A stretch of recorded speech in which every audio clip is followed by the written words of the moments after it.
Hello बच्चों। नमस्कार, कैसे हैं आप सब लोग। उम्मीद है शानदार जिंदाबाद ज़बरदस्त होंगे। और बच्चों, बहुत दिनों बाद मैं यूपी पुलिस के लिए एक वीडियो बना रहा हूं और मैं चाहता हूं कि मैं भी आप लोगों का टाइम टू टाइम आकर के हौसला बढ़ा सकूं कि बहुत सारे बच्चे कई बार ना लगातार पढ़ते पढ़ते थोड़ा फेडअप सा फील करने लगते हैं, थोड़ी थकावट सी फील करने लगते हैं, थोड़ी फिर से उन्हें रिचार्ज होने की ज़रूरत होती है। तो शायद ये वीडियो उसका काम करेगा, क्योंकि फैक्ट्स जान करके मुझे ऐसा लगता है कि जो वन टाइम मोटिवेशन है ना, वो जो दो लाइन मोटिवेशन की होती हैं, शायद वो उतना काम नहीं कर पाती, क्योंकि वो आता तो उनसे ऐसे है कि रूह कांप गई, लेकिन वो चला भी उतनी जल्दी जाता है। मुझे लगता है कि जो फैक्ट्स अगर आपके दिमाग में डाले जाएं कि हाँ चीज़ें ये हैं, तो वो लॉन्ग टाइम तक आपके मन में बैठ जाता है और आपको पता चलता है रियलिटी ये है, इसलिए डरने की कोई आवश्यकता नहीं है। और बहुत बच्चे लगातार एग्ज़ाम जैसे जैसे पास देखते हैं, उतना उतना डरते हुए चले जाते हैं। तो ये डरना वरना छोड़ो, ये डरने वरने की बहुत पुरानी बातें हैं, बहुत पीछे की बातें हो गई हैं। वैसे एग्ज़ाम देख करके सबको ही डर लगता है। और मैं कहता हूँ दो लाइन इसके लिए कि करीब इतने मौका आ ही गया है, तो अब डरने से क्या होगा। एग्ज़ाम निकालने के तरीके ढूंढो भाई, घबराने से क्या होगा। तो बच्चे, अब हमारा मकसद है कि घबराना नहीं है। और जब हम बात करते हैं कि डरना ही क्यों, तो डरना ही क्यों, इसका सवाल का जवाब, क्योंकि जो डरना है तो सबसे बड़ा जो डर है बच्चों में कि कंपटीशन बहुत ज़्यादा है, कट ऑफ पता नहीं कहाँ तक जाएगा। शायद ये डर बच्चों के मन में बैठा हुआ होता है, मेरे मौके में इतना स्कोर चल रहा है, मेरा फाइनली सिलेक्शन होगा या नहीं होगा। ये बहुत सारी बातें उसके मन में आएंगी। अब मैं इसको थोड़ा सा आपके मन से सॉर्ट आउट करता हूँ। कैसे? जैसे बच्चों, मैंने एक लाइन लिखी है कि कंपटीशन बहुत कम बच्चों में है। ये लाइन अब आपको लगता होगा कि ऐसे कैसे हो सकता है, 50 लाख फॉर्म है, ये कम कैसे हो गया। पहले तो बता दूं बच्चों कि ये 6 महीने बाद री एग्ज़ाम हो रहा है और अब होम डिस्ट्रिक्ट आपको नहीं मिलने वाला है, आपको एग्ज़ाम देने भी दूर जाना पड़ेगा। पिछली बार जरूर 43-44 लाख बच्चे बैठे एग्ज़ाम में। 50 लाख 48 लाख फॉर्म में से अगर 42-43 लाख बच्चा बैठ रहा है, तो ये कम आंकड़ा नहीं है, बहुत बड़ा आंकड़ा था। इतनी संख्या में, इतने परसेंटेज में बच्चे नहीं बैठते हैं अक्सर। ठीक है, ये करीब करीब 85-90% उपस्थिति थी।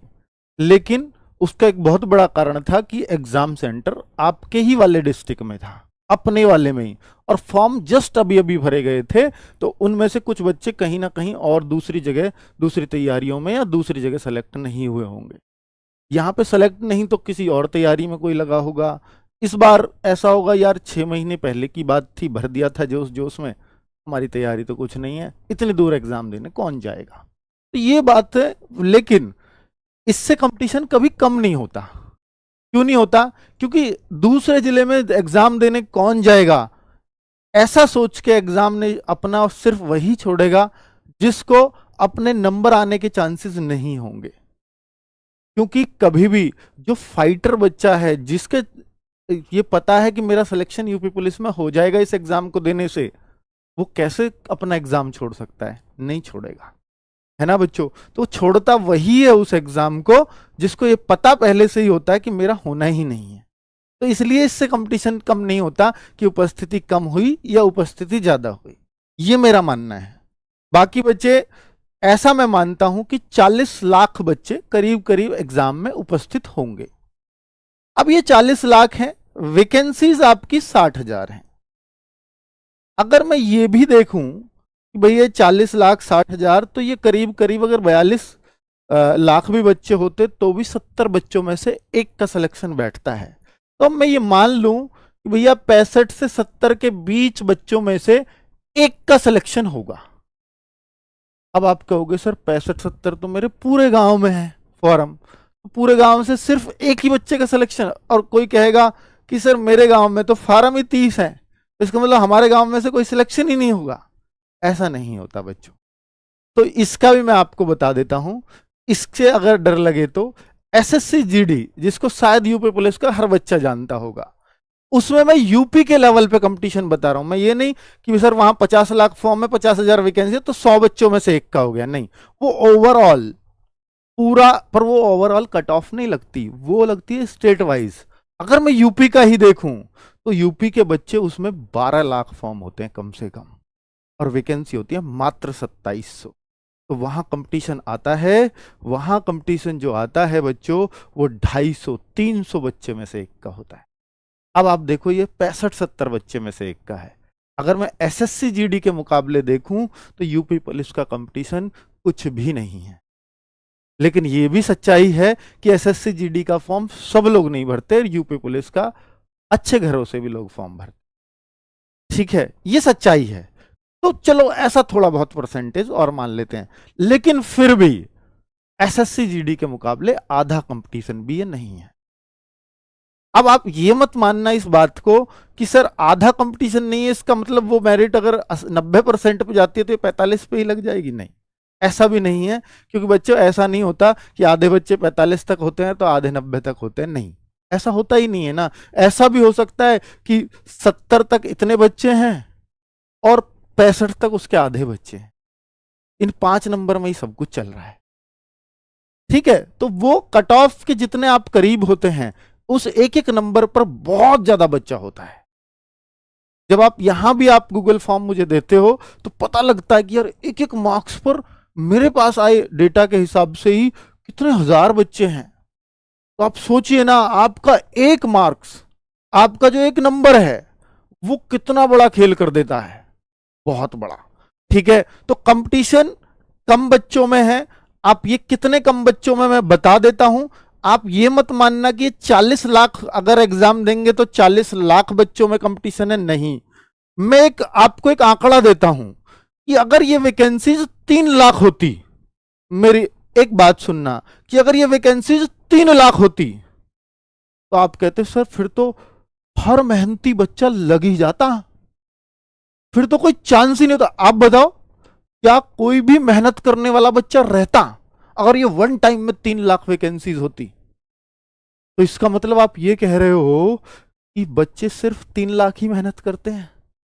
मैं भी यही कह रहा हूं भाई। 3 लाख वैकेंसी होती तो आप कहते हर बच्चा जो भी थोड़ी बहुत मेहनत कर रहा है वो भी सिलेक्ट हो जाता। मैं भी यही कहना चाह रहा हूं कि 3 लाख अगर बच्चा होता तो कट ऑफ हो सकता है 160 जाती। तो 160 तो थोड़ी बहुत भी कोई मेहनत कर रहा है उसके भी आ जाते हैं, है ना। तो भाई ये कंपटीशन 3 लाख बच्चों में ही है। 160 वाला 210 कर जाए, 160 वाला थोड़ा मोटिवेट होकर के 220 कर जाए, इतना ही हो सकता है। लेकिन जिसने अभी पढ़ना नहीं शुरू किया वो 220 नहीं कर सकता, वो 200 नहीं कर सकता, वो 180 नहीं कर सकता। तो ये 40 लाख में 37 लाख तो भीड़ वाले हैं। मात्र 3 लाख बच्चे हैं जो कंपीट करेंगे इसमें अच्छे से। और 3 लाख में से ये भी सुन लो, 1.5 लाख बच्चे तो फिजिकल और डीवीपीएसटी के लिए पास भी होंगे। 3 लाख में से 60,000 का 2.5 गुना। जैसे मैं अभी हाल फिलहाल में कल रिजल्ट आया असिस्टेंट ऑपरेटर का और वर्कशॉप का, उसमें 120 वैकेंसी वर्कशॉप में थी, 370 बच्चे पास किए, 3 गुने से ज्यादा। 3 गुना होता है 360।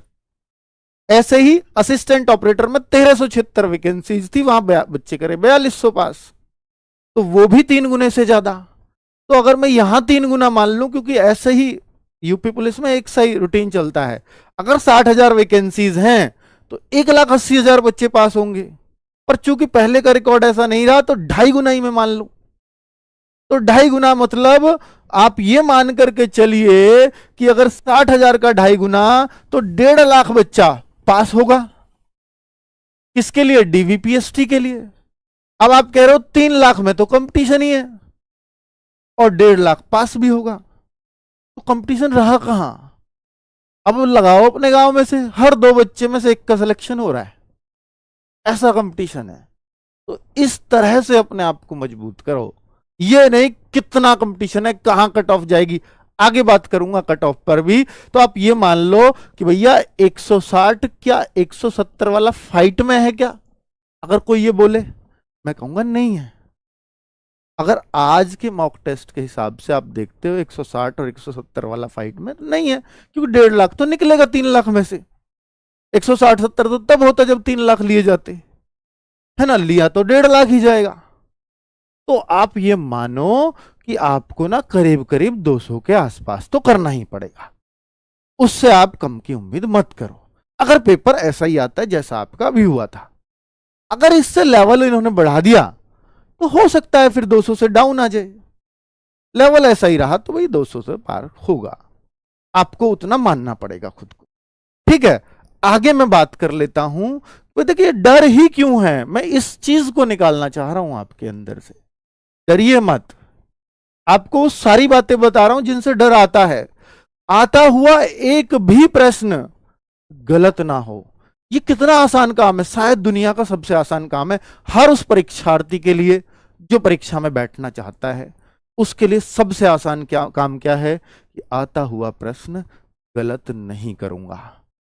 मैं कह रहा हूं जो आपसे आता ही नहीं है बिल्कुल मत करना, पर जो आ रहा है उसको ध्यान से पढ़ के सही कराना, बस वो तो करेंगे ही सर। फिर भी आप अब ये सुधरे कैसे, देखिए आप इस बात को, क्योंकि जो अपनी गलतियों को पकड़ जाता है वो सिलेक्शन ले जाता है। अब आप इस बात से अंदाजा लगाना मैंने ये क्यों कही है, ये सुधरेगी भी कैसे। आप मॉक टेस्ट देते हो, हर बच्चा लगभग दे रहा है, और मॉक टेस्ट में दो चीजों में सबसे जबरदस्त सुधार आता है, दो चीजों का। एक टाइम मैनेजमेंट, सबसे पहला सुधार। दूसरा सुधार जो सबसे इंपॉर्टेंट है, यार मैं ऐसे प्रश्नों में भी गलती कर जाता हूं, अरे यार मैं तो इसको ये पढ़ गया था इसलिए ये गलत हो गया। तो वो जो है, ये जो गलती है कि मैं इसको ये पढ़ गया, अब आगे से नहीं करनी है। आप ये देखो, कोई भी मौका उठा करके देखो, और जब आप उसके गलत प्रश्नों को देख रहे होगे तो आपको पता लगेगा कि भाई हां, मैं तो इसको कैसे गलत कर गया, ये तो गलत होना ही नहीं चाहिए था। मैं वही कह रहा हूं एग्जैक्टली, क्योंकि ये जो नुकसान करता है ना आता हुआ, इतना नुकसान आपका कोई नहीं करता। बता देता हूं कारण। कोई एक चीज देखिए जिसको आप ये मानते हो कि सर ये ना मेरे को 2 नंबर दिलाने वाला क्वेश्चन है, ये क्वेश्चन मेरे को 2 नंबर दिला के जाएगा। अब चूंकि वो आपसे आ रहा है तो आप उसको टच भी जरूर करोगे, ऐसा तो है नहीं छोड़ के आओगे।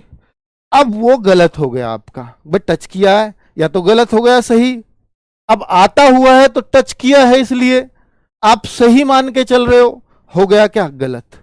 मिलना क्या चाहिए था 2 नंबर, तो क्या ये 2 मिलेंगे, नहीं। उल्टा क्या होगा, जो आपने और क्वेश्चन से स्कोर इकट्ठा किया है उसमें से और दे जाओगे आधा नंबर। 2 ये गए, सही होना चाहिए था तो 2 मिलते, और आधा और भी गया तो 2.5 नंबर जाता है एक आते हुए प्रश्न को गलत होने पर। और 2 ही गलत कर दो ना बस, 5 नंबर गए। 2 आते हुए प्रश्न जिसमें खोपड़ी पकड़ते हो आप आके, यार ये क्यों गलत कर दिया, मैंने पूरा क्वेश्चन सॉल्व किया और उसमें लास्ट में लिख रहा था हिंदी में वर्गमूल भी है इसका, पूरा एक लंबा सा क्वेश्चन बना रखा है, बाद में वर्गमूल आया था उत्तर 4, वो वर्गमूल पढ़ा ही नहीं, 4 ऑप्शन में भी था, वर्गमूल और पढ़ लेते तो 2 उत्तर आता। ऐसी गलतियां होती हैं। जो पूरा सॉल्व करके लाए, बहुत बेहतरीन आप सॉल्व कर रहे हो और कॉन्फिडेंस से कह रहे हो 4 आया मेरा, पर आगे वर्गमूल भी लिखा था, वो तो पढ़ा ही नहीं, तो इसलिए वो क्वेश्चन गलत हो गया। तो भैया वो 2.5 लेकर के गया और 2 क्वेश्चन आपके 5 नंबर ले गए। 5 नंबर का मतलब है एक क्वेश्चन पर, मैं एक नंबर पे बताता हूं आपको, एक नंबर पर जहां कट ऑफ अटकी हुई होती है 20,000 बच्चा होता है, 5 नंबर गए, 1 लाख बच्चा गया। इन 3 लाख में कंपटीशन था, 1 लाख ऊपर निकल गया आपसे इन 2 क्वेश्चन की वजह से जो आपको आते थे। 1 लाख बच्चों, 60,000 तो वैकेंसी है, कहां से नंबर आएगा। तो ये सबसे बड़ा कारण है जो हमारा सिलेक्शन नहीं होता। आते हुए प्रश्न गलत ही मत करना, चाहे कुछ भी हो जाए, इसकी प्रैक्टिस करना। और ये हर मौके में अंदाजा लगाना कि गुरुजी की ये बात मैंने मानी, मेरा क्या आता हुआ एक भी प्रश्न गलत होना बंद हो गया। अगर हो गया तो मैं उसी दिन कह दूंगा कि आपका सिलेक्शन हो गया। बस यही फर्क होता है उन 2 बच्चों में कि दोनों बराबर मेहनत कर रहे हैं, दोनों बराबर जानते हैं, एक का सिलेक्शन होता है एक का नहीं होता, क्योंकि एक गलतियां ऐसी करता है और एक नहीं करता, बस। ठीक है, चलिए आगे। डरना ही क्यों, इन बातों पर ध्यान दीजिएगा बच्चों। आगे है कि समय की कमी नहीं पड़नी चाहिए। जब भी आप पेपर कर रहे हो, आपका समय कम नहीं पड़ना चाहिए। अगर समय कम पड़ गया ना, तो समझ लेना कि आपका सिलेक्शन शायद नहीं होगा। पेपर दे रहे हो, समय पूरा नहीं पड़ा, कोई चीज पूरी छूट गई, सोच करके चलो कि यार 150 प्रश्न आपके आते हैं, मैंने लास्ट में को लिया था मैथ्स, ऐसा नहीं मुझे आता नहीं, पर मुझे पता है कि यार मैथ्स को मैं लास्ट में लूंगा, क्या पता कौन सा क्वेश्चन कितना समय खा जाए। पता लगी मैं यार गोले ही नहीं भर पाया, 10 मिनट लास्ट में बच रहे हैं, लेकिन मैंने अभी 15 क्वेश्चन तो मैथ्स के छेड़े ही नहीं। लेकिन मैं मैथ्स के मॉक टेस्टों में 20 में से 15-16 तो कर ही लेता था, 15 में पढ़ ही नहीं पाया, और पता चली मैथ्स ही पेपर में आसान था। जिन सारे प्रश्नों को आप कर सकते, अब आपका जो पेपर है वो 135 क्वेश्चन का ही रह गया। अब आप कैसे फाइटर बन सकते हो? वे 15 के 15 क्वेश्चन हो सकता है आप उनमें से 14 कर जाते, 13 कर जाते, या पूरे 15 ही कर जाते, तो फिर तो बहुत दिक्कत होने वाली है, क्योंकि आपके गोले भरने में लग जाएंगे 10 मिनट, तो उसको तो छोड़ोगे नहीं, और छोड़ना भी नहीं चाहिए, है ना।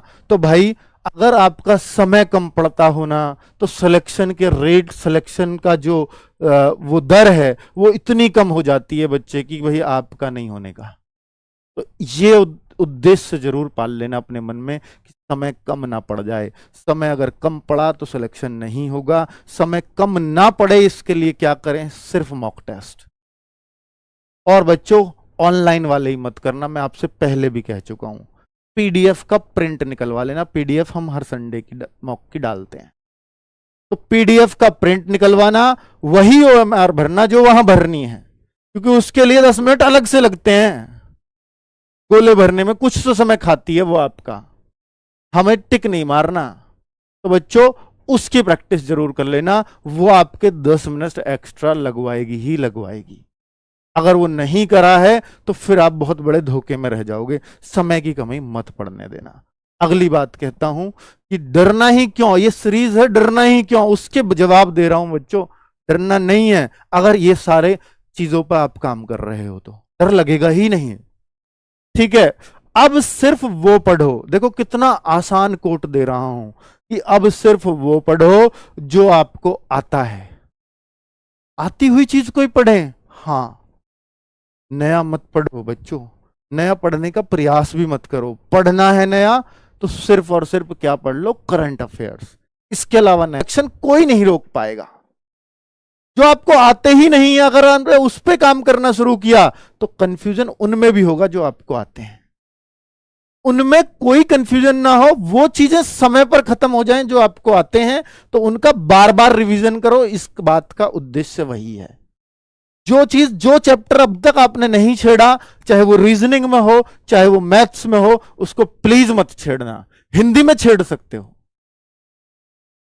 क्योंकि वो क्षणिक चीजें हैं, वो आ जाएंगी समझ में, हो सकता है वहां सीधा पल्ले पड़ जाए कोई क्वेश्चन। लेकिन मैथ्स और रीजनिंग में मत छेड़ना, ये मेरा आपसे आग्रह है, और बहुत सारे बच्चों का अनुभव है जो मैं आपको बता रहा हूं, ठीक है।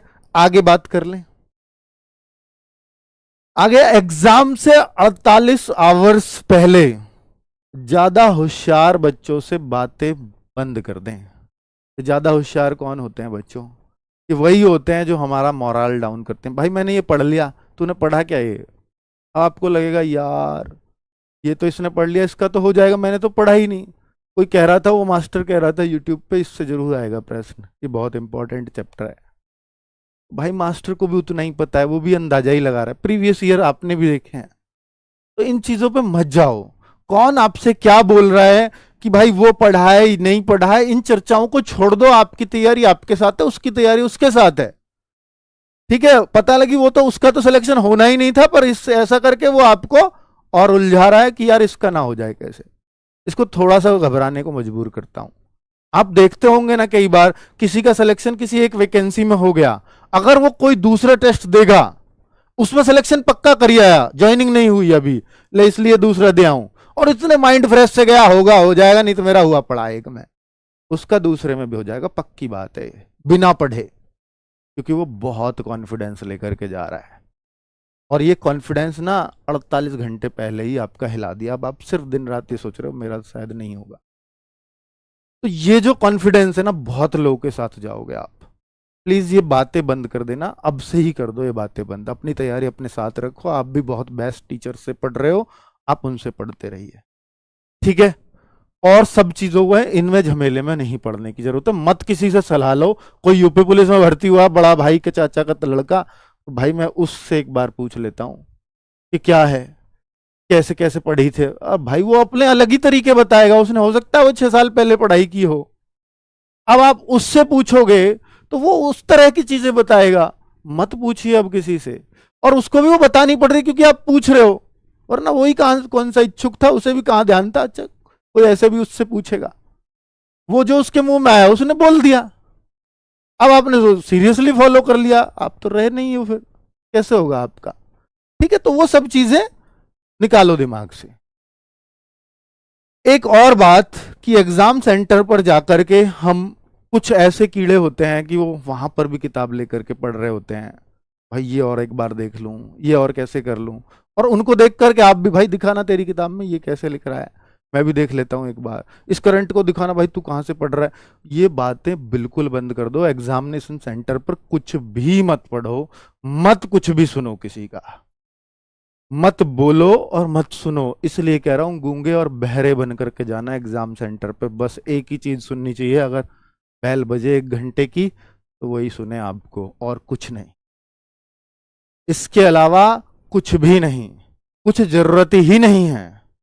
इवन एग्जामिनेशन सेंटर पे आपका टीचर भी कुछ आपको बता रहे, कई बार वही गलत बता देते हैं, ऐसे नहीं इसको ऐसे भरो।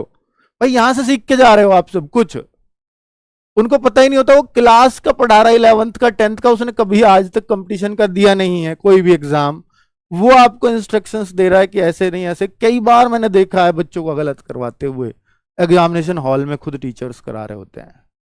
तो उनसे भी बहुत कुछ मत उम्मीद करना इस तरह की। पहली जानकारी, सारी जानकारी यहां से लेके जाओ, क्योंकि उनकी ट्रेनिंग मात्र 1 घंटे की होती है। उनको नहीं पता होता सब कुछ, और उसमें भी वो हो सकता है सोने गया हो, ट्रेनिंग में चाय पीने गया हो।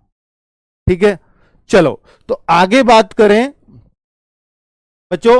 बहुत सारी बातें मैंने आपसे की हैं, ये जरूरी थी आपसे बातें करनी। ये खाकी सीरीज चल रही है और इससे आपने तरह तरह के रिकॉर्ड बनाए हैं, बहुत विश्वास आप लोग कर रहे हैं। ये तो आपकी कंटिन्यू ऐसे है ही। मैं आपको बोल रहा हूं कि हम लोग गागर में सागर भी करवा रहे हैं 15 अगस्त से। बच्चों, यूपी पुलिस के लिए या मैं कहूं किसी भी एग्जाम के लिए हमारा ये लास्ट रामबाण होता है।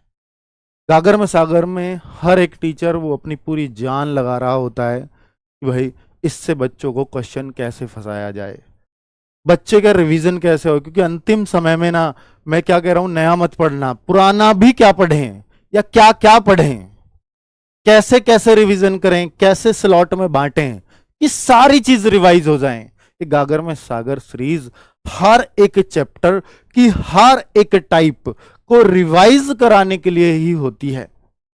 अगर मान लीजिए 15 अगस्त को नवीन सर हिंदी लेकर के आ रहे हैं, तो हिंदी में कोई भी ऐसी बात नहीं बचेगी जो यूपी पुलिस पूछता हो और नवीन सर इन 6 घंटे में आपको ना पढ़ाएं। तो ये 6 घंटे अगर आप एक बार अंतिम समय में पढ़ लेंगे तो मुझे नहीं लगता फिर आपको एग्जाम तक हिंदी पढ़ने की जरूरत है, अगर आप पहले से पढ़ रहे हैं तो वो संपूर्ण रिवीजन है। उसके अलावा मत पढ़ना। उसकी पीडीएफ हम आपको दे देंगे, प्रोवाइड करा देंगे बाद में, कि ठीक है देखना ही है नवीन सर की तो दोबारा मुझे 6 घंटे की ना देखनी पड़े, एक बार देखने के बाद तो फिर पीडीएफ देख लें फटाफट। तो आपका जहां भला हो सकेगा हम अपने एंड से करेंगे। तो 9 बजे से उनकी गागर में सागर 15 अगस्त से है। 15 अगस्त को एक और है मानसिक अभिरुचि भी। तो दोनों इंपॉर्टेंट सब्जेक्ट पहले दिन ही करा दिए। बाकी ये पूरा टाइम टेबल है। 16 तारीख को राहुल सर की मैथ्स की कंप्लीट मैथ्स 16 तारीख को आ रहा होगा। ऐसे ही 17 तारीख को रीजनिंग, दोनों रीजनिंग के बादशाह मैं है ही। बाकी ये पूरा टाइम टेबल है गागर में सागर का, प्लीज एक बार नोट कर लीजिएगा।